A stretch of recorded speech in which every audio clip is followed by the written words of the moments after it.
नमस्कार भाइयों बहनों। अभेद दृष्टि ईश्वरीय दृष्टि है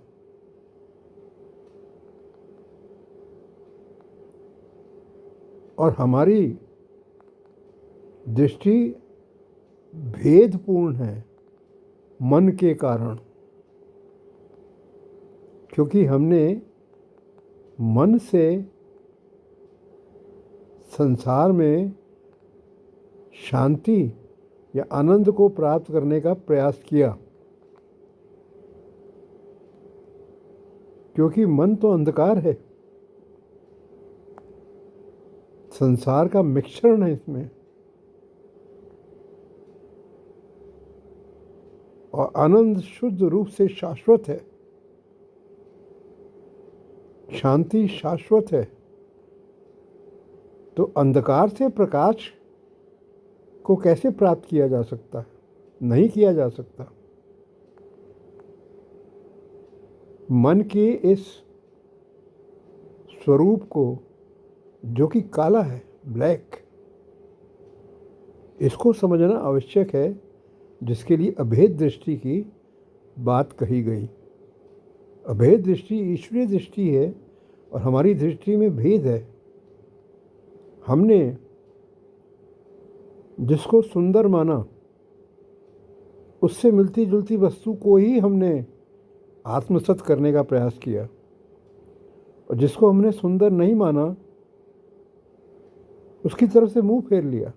ये भेद दृष्टि है, संसारिक दृष्टि है। ये यहाँ से ईश्वर को प्राप्त नहीं किया जा सकता।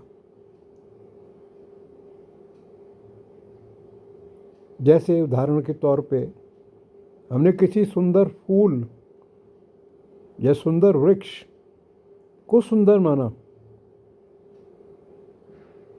और इसके विपरीत कहीं सूखा मैदान है, सूखी घास है, उसको हमने सुंदर नहीं माना।